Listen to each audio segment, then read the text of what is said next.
Imagine a world lit only by firelight and the moon. A world where the fastest message travels at the speed of a horse, and the horizon is the edge of your known universe. For centuries, this was the reality. Life moved with the seasons, traditions were etched in stone, and the outside world was a distant murmur, a story told by the rare traveler. Then, something changed. It wasn't a sudden cataclysm, but a quiet, insistent hum that grew into a roar. First, it was the sound of iron on iron, a rhythmic chugging that cut through the silence of the countryside. The train, a mechanical beast, breathing steam, pulling the future behind it. It didn't just carry goods and people, it carried ideas. It compressed distance, turning a week-long journey into a matter of hours. Suddenly, the strange and foreign city was just a day away. The world, once vast and mysterious, began to shrink. People who had never left their villages saw faces from 100 miles away, heard dialects they couldn't understand, and witnessed fashions that were utterly alien. Then came another kind of magic, quieter but even more profound: the telegraph. Wires strung on poles, like a spider's web, spun across the landscape, connecting town to town, city to city. With a simple tapping, a message could leap across mountains and rivers in an instant. News that once took weeks to arrive, market prices, political shifts, a declaration of war arrived before the sun set. The world wasn't just shrinking, it was becoming interconnected in a way that was both exhilarating and terrifying. The pulse of a distant capital could be felt in the smallest, most remote outpost. Time itself seemed to accelerate. The slow, deliberate rhythm of the old world was being replaced by the frantic, staccato beat of the new. These two forces, the train and the telegraph, were like rivers of change flooding a timeless valley. And with them came a torrent of new ideas, concepts of democracy, of science challenging faith, of individual rights, of new ways to organize society and the economy. These weren't just abstract thoughts, they were potent seeds planted in fertile and often resistant soil. For every person who saw opportunity and progress, another saw a threat to everything they held dear: their faith, their family, their way of life. The very foundations of their world were trembling. This wasn't just a technological revolution, it was a cultural earthquake. In the halls of power and in the dusty village squares, the debate raged. Reformers, inspired by these new possibilities, argued for change. They dreamed of schools for everyone, of fairer laws, of a government that served the people. They saw the train as a vehicle for national unity and the telegraph as a tool for enlightenment. They pointed to the wealth and power of nations that had embraced this new age and warned that to stand still was to be left behind, to become a footnote in history written by others. Their speeches were filled with words like progress, modernity, and destiny. But the guardians of tradition pushed back, and they pushed back hard. They weren't fools or simpletons. They were people deeply rooted in a world that had, for generations, provided meaning, stability, and a sense of belonging. They saw the new machines as soulless contraptions that tore up sacred land and filled the air with soot and noise. They heard the new ideas not as liberation, but as blasphemy, as a corrosive acid that would dissolve the bonds of community, family, and faith.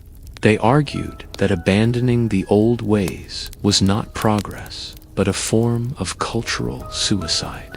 They spoke of heritage, of honor, of the wisdom of their ancestors. This created a profound tension, a deep and often painful divide that ran through society. sometimes even through families.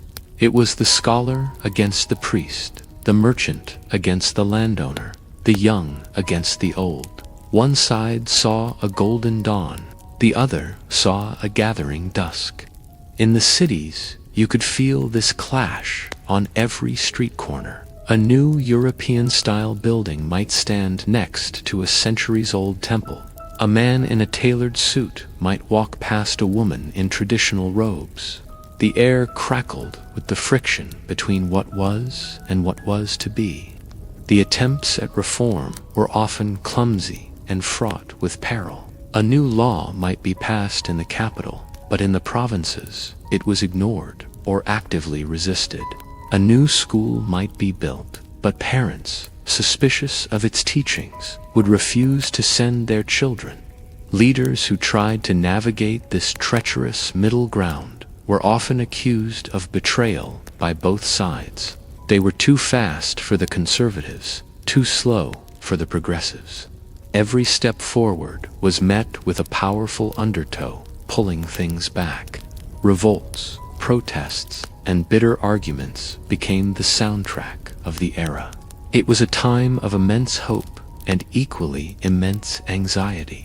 Yet, amidst all this turmoil, life went on. And if you looked closely, you could see the change happening, not just in grand decrees or fiery speeches, but in the quiet moments of everyday life. The farmer learning the schedule of the train to know when to take his crops to market.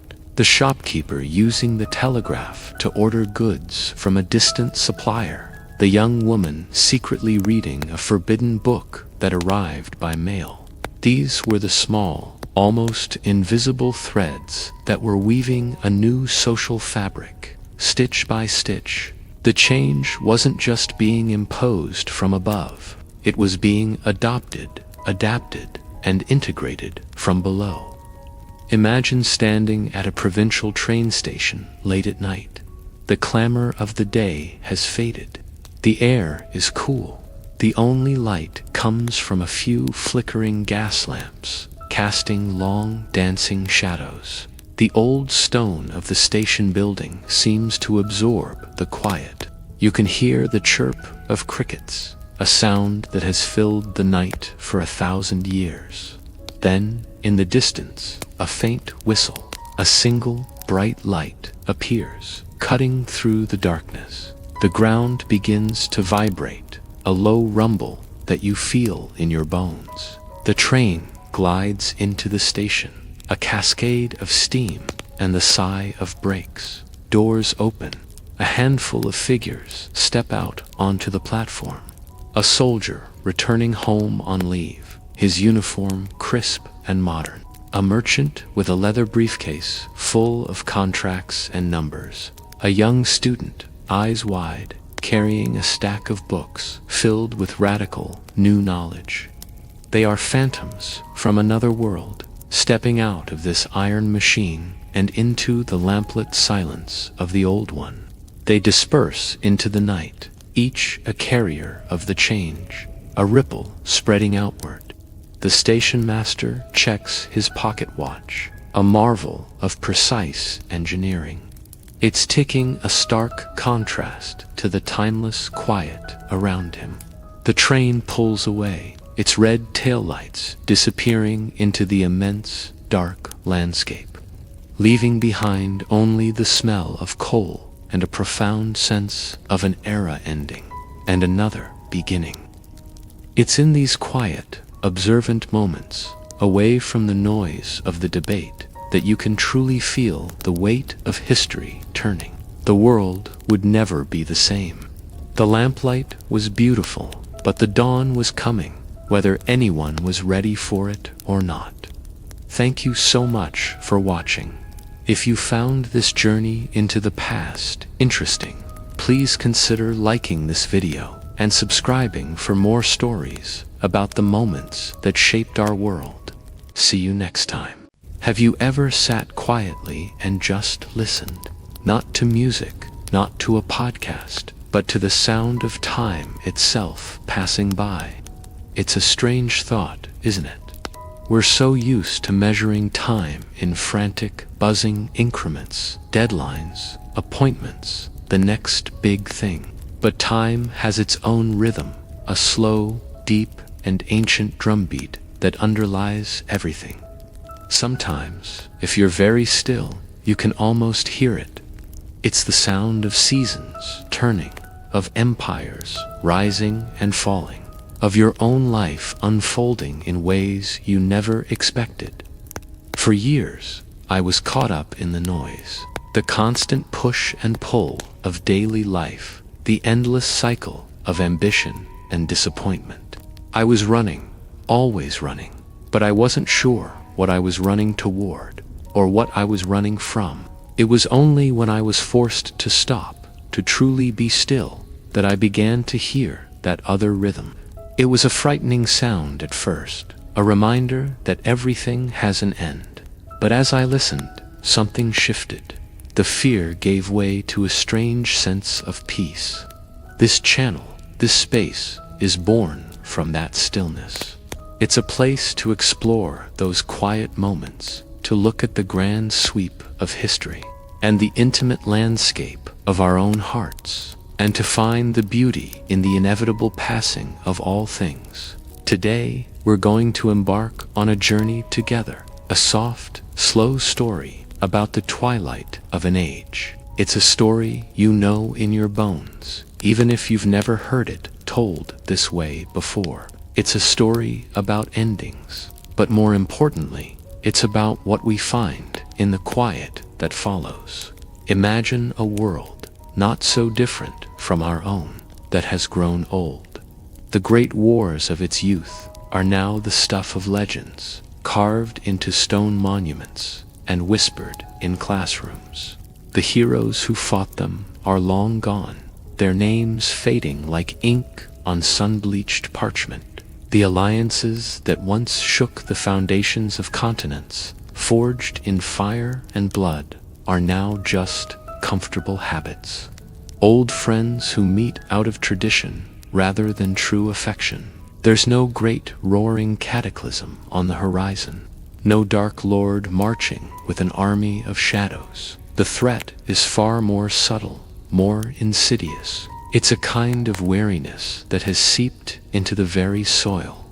You can see it in the eyes of the stonemasons, whose hands still know how to build great cathedrals, but whose hearts no longer feel the fire of faith that inspired them. You can hear it in the songs of the bards, the melodies still beautiful, but the lyrics lacking the old passion, the old belief in grand destinies. The fields are still fertile, the granaries are mostly full. Trade routes, though less traveled, are still open. On the surface, everything seems fine, but a quiet fatigue has settled over the land. It's the fatigue of a body that has lived a long, full life and is now simply tired. The grand struggles have been won. The great questions have, for the most part, been answered, or at least people have stopped asking them. The peace that reigns is not the triumphant peace of victory, but the quiet, melancholic peace of exhaustion. It's the stillness of a late autumn afternoon, when the air is crisp and the leaves have all but fallen, and there's a sense of finality, of a long sleep about to begin. The conflicts that do arise are petty squabbles over land rights or trade tariffs, the bickering of heirs over a fading inheritance, not the thunderous clashes of titans that defined their ancestors. Generations have been born into this peace. They've never known the terror of a midnight raid, the gnawing hunger of a long siege. They've grown up on stories of valor and sacrifice, but to them, they are just that, stories. They can't feel the weight of those words. They wear their grandparents' armor to costume festivals, polish ancestral swords to hang above the fireplace. The tools of war have become decorations. The spirit of the warrior has been replaced by the pragmatism of the merchant and the bureaucrat. And in this slow, gentle decline, there is a profound and peaceful sadness. It's the sadness of watching a magnificent sunset, knowing that the light and warmth will inevitably give way to the cold and the dark. It's not a violent grief, but a soft, pervasive melancholy. People go about their days, they work, they love, they raise families, but underneath it all, there's an unspoken understanding that the best days are behind them. The age of heroes is over. The age of legends has passed. This is the age of memory. Even the alliances, once the bedrock of global stability, begin to show their age. Treaties signed with solemn oaths hundreds of years ago are now administered by clerks who see them as little more than bureaucratic paperwork. The annual summits, once crackling with tension and high-stakes diplomacy, have become predictable, staid affairs. Leaders exchange pleasantries, pose for official portraits, and reaffirm commitments that have lost their original meaning. The threats they were meant to counter are long gone, and the bonds of shared struggle have frayed with time. The alliances hold, but they hold like an old rope, bridge still, spanning the chasm, but groaning under its own weight, with fibers snapping one by one in the quiet of the night. Internally, the great kingdoms and republics are wrestling with their own ghosts. The vibrant, dynamic cultures that once conquered the world are now fixated on preserving the past. Innovation is viewed with suspicion. New ideas are seen not as opportunities, but as threats to a fragile stability. The young, filled with the natural fire of their age, feel stifled. They look at the monumental achievements of their ancestors and feel not inspiration, but an impossible weight. How can they possibly measure up? And so, many of them don't even try. They seek solace in simple pleasures, in small communities, in turning away from the grand stage of the world. This isn't a tragedy played out with swords and sorcery. It's a quiet, personal drama happening in millions of homes. It's the scholar who spends his life writing footnotes on the works of a greater, long-dead scholar. It's the general who drills his perfectly disciplined army for a war that will never come. It's the artist who flawlessly replicates the old master's techniques but has nothing new to say. It's a collective, unspoken agreement to manage the decline as gracefully as possible. The sadness is peaceful because it is accepted. There is no desperate rage against the dying of the light. There is, instead, a kind of gentle letting go. People find beauty in the decay. They admire the moss growing on the ancient statues, the way the wind whistles through the broken towers of a forgotten fortress. There is a new aesthetic, a new philosophy that finds meaning not in growth and expansion, but in endurance and memory. Think of the last warm day of autumn. You know winter is coming. You can feel it in the chill of the breeze, see it in the shortened arc of the sun, but you don't curse the coming cold. Instead, you cherish the warmth on your skin. You notice, really notice, the brilliant gold of the last few leaves clinging to the branches. You feel a deep, quiet gratitude for the season that is passing.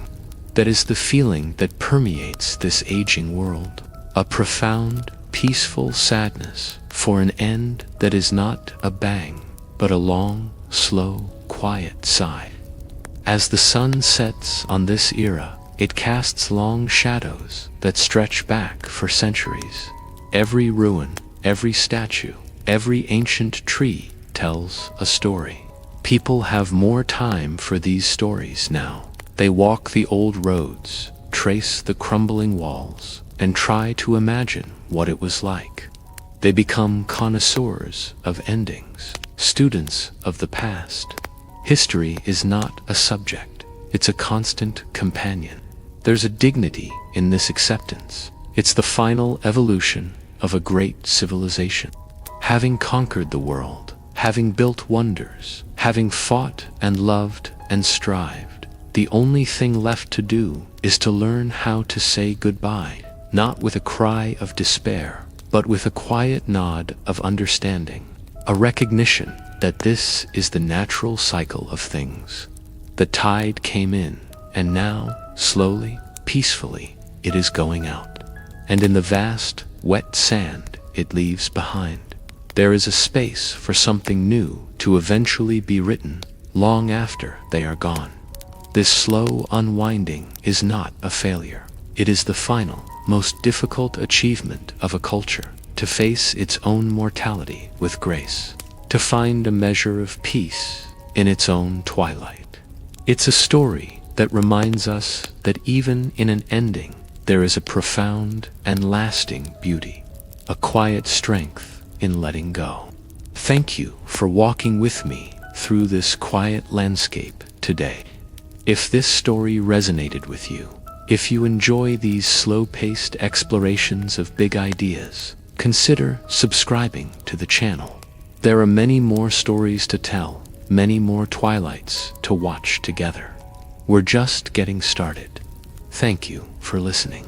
Imagine waking up one morning and the world you knew is gone. Not in a flash of fire or a crash of thunder, but silently, like a dream fading with the dawn. The empire, the colossal, unmoving giant that had defined every map, every law, every coin in your pocket for centuries, had simply ceased to be. Across the continent, people blinked in the soft morning light, a light that seemed different somehow, softer, less certain. The air itself felt lighter, thinner, as if a great weight had been lifted from the very sky. In the grand capital, the imperial banners were gone, not torn down in anger, but furled away in the night. The eternal flame on the monument of unification had flickered out. No one knew who had let it die, or if it had simply given up on its own. For the first few days, the silence was the most profound change. The morning cry of the imperial heralds, announcing the day's decrees from every town square, was absent. The rhythmic march of legionary patrols on cobbled streets had vanished. The endless stream of couriers, their horses kicking up dust as they galloped along the great stone roads, was no more. The world held its breath. People gathered in the markets, not to trade, but to talk in hushed, bewildered tones. Was it true? Was the emperor really gone? Had the Senate dissolved? The questions hung in the air, unanswered. There were no pronouncements, no official explanations. The machinery of the state had just stopped. It was strange. Life, in its smallest, most immediate ways, continued. The baker still fired his oven, the smell of fresh bread mingling with the morning mist. The farmer still led his ox to the field. Children still played games in the alleys. But hovering over it all was a vast, terrifying, and exhilarating uncertainty. The map in everyone's mind, the one with the solid, unwavering borders of the empire, was now a blank canvas. In a small town nestled in the western foothills, a woman named Ilara went to draw water from the well. The legionary fort that had loomed on the hill above her village for generations was quiet. The soldiers, men she'd known her whole life, had simply packed their belongings and walked away, back to their ancestral homes, which now lay across a border that hadn't existed a week ago. Her neighbor, a weaver whose son was stationed on the northern frontier, clutched her shawl, her face a mask of worry. Where was he now? What flag did he serve? This was the first, most immediate consequence, the disintegration of connection. The great roads were still there, marvels of engineering, but they no longer led to the heart of an empire. They now cut across invisible lines, lands of different tongues and newfound allegiances. A merchant who had spent his life trading spices from the southern provinces to the northern cities found his route blocked, not by armies, but by villagers who had declared their own independence, their own small council. They didn't recognize imperial currency anymore. What was it worth, they asked, if there was no emperor to back it? For decades, the empire had been the arbiter of everything. It decided what was valuable, what was legal, what was right. Now people had to decide for themselves. In one valley, they reverted to the old ways of barter, a sack of grain for a set of iron tools. In another, a charismatic leader began minting his own coins, stamped with the image of a local mountain instead of a forgotten emperor. The first few months were a tapestry of confusion and discovery. A scribe in a port city, accustomed to documenting shipping manifests for the imperial fleet, now found himself drawing new maps. He listened to sailors and travelers, sketching in the boundaries of the free city of Eridor, the Principality of the Silver River, the Northern Confederacy. Each name was a story of a people forging a new identity.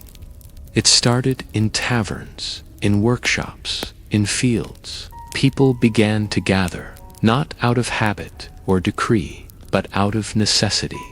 The well needed to be maintained. The bridge needed repairs. Who would organize it? Who would decide? The old imperial magistrate had fled, so the townspeople elected a council, a baker, a blacksmith, a retired scholar. They weren't nobles or appointed officials. They were just people. They argued, they debated, they made mistakes. In one town, they spent a week arguing about the proper color for the new town flag. But it was their argument, their decision. It was messy and inefficient. The old imperial system, for all its flaws, had been decisive. An order was given, and it was followed. Now, everything was a conversation. But in that conversation, something new was taking root. The idea that power didn't have to flow down from a distant golden throne, but could rise up from the community itself. Daily life began to find a new rhythm. The morning was no longer marked by the imperial trumpet, but by the ringing of a town hall bell, calling the council to session or announcing a market day. The stories told around the fire were no longer tales of legendary emperors, but of local heroes. The woman who negotiated a trade agreement with the next valley over, the man who figured out how to repair the aqueduct using a new technique. Ballads once sung in secret in local dialects were now performed openly in the town square. Weavers began incorporating local flowers and animals into their tapestries instead of the stoic imperial eagle. Pottery reflected the clay of the local riverbed, not the standardized patterns of the capital. Of course, it wasn't a utopia. Old grudges between regions, long suppressed by imperial force, resurfaced. Ambitious individuals saw the power vacuum as an opportunity, styling themselves as kings and warlords. Border disputes, once settled by a legionary commander, now sometimes led to skirmishes. Freedom was proving to be as dangerous as it was liberating. But there was a fundamental shift in the human spirit. The feeling of being a tiny, insignificant cog in a vast, uncaring machine was replaced by a sense of ownership. This farm was our farm. This town was our town. Its future, for better or worse, was in our hands. Think of the old soldier, grizzled and retired, who had spent his youth defending a border 1,000 miles away for an emperor he'd never seen. Now, he found himself teaching the village youth how to mend a fence and stand a watch, not for an empire, but for their own homes, their own families. His loyalty was no longer to an abstract concept, but to the faces of his neighbors. His purpose was tangible, immediate. The world had become smaller, more intimate, and in that smallness, people found a new kind of strength.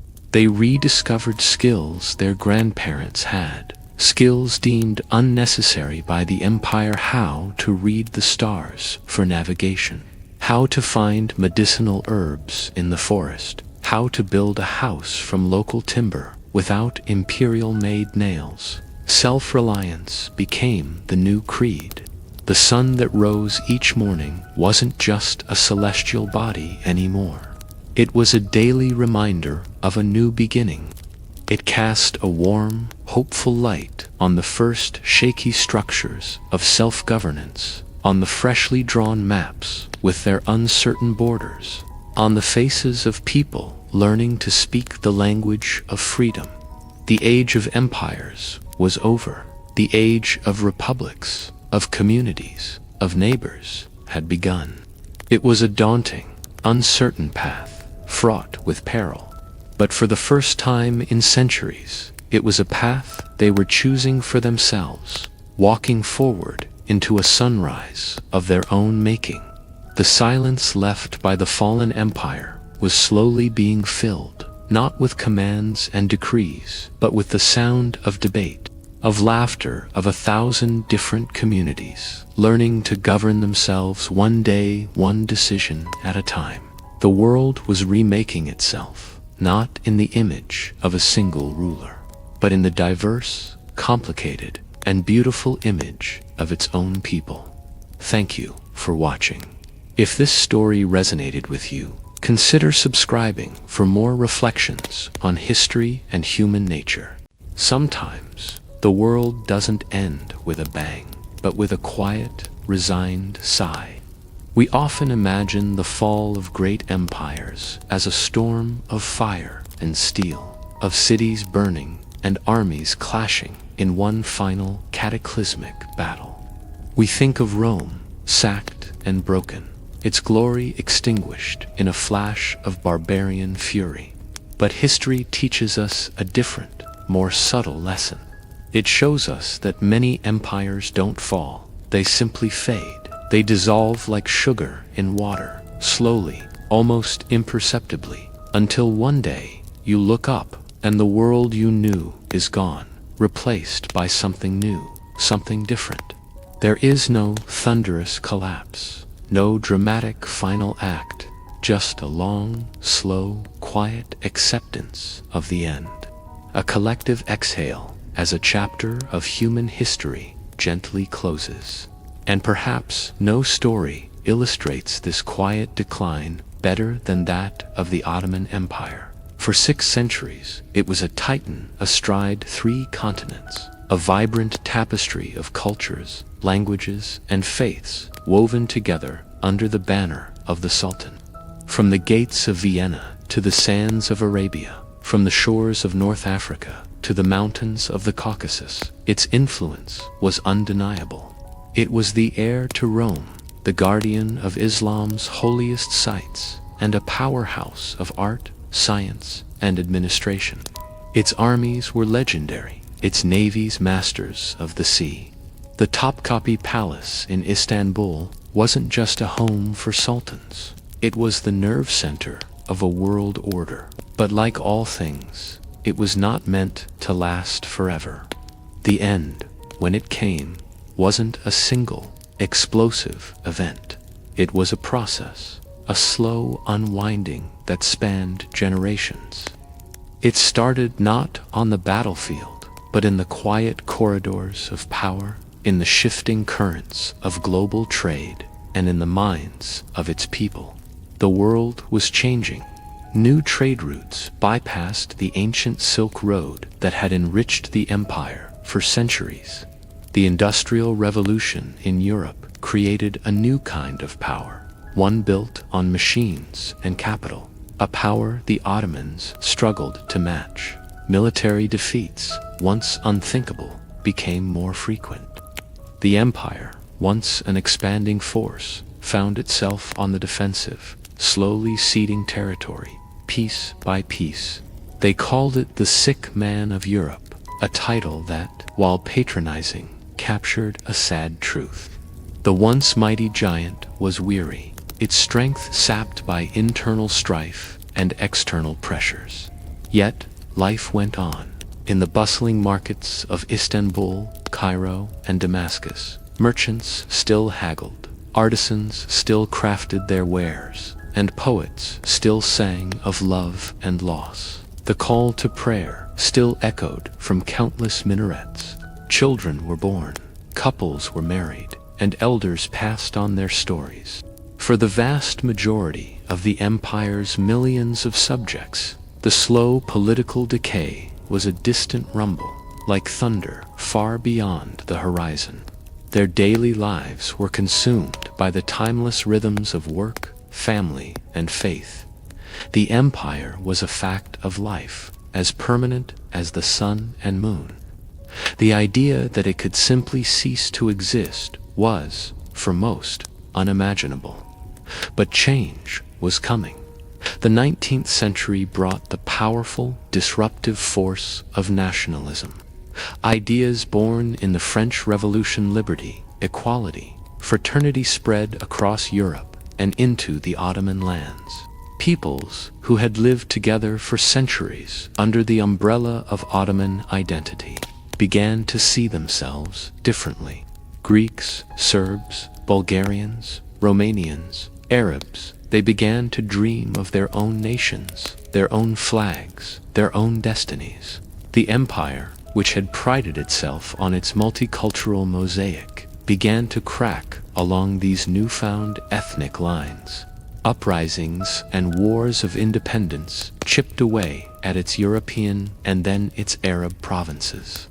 Each loss was a blow, not just to the empire's territory, but to its very soul. The Ottoman leadership tried desperately to adapt. They launched the Tanzimat reforms, a sweeping series of modernizations aimed at overhauling the military, the bureaucracy, and the legal system.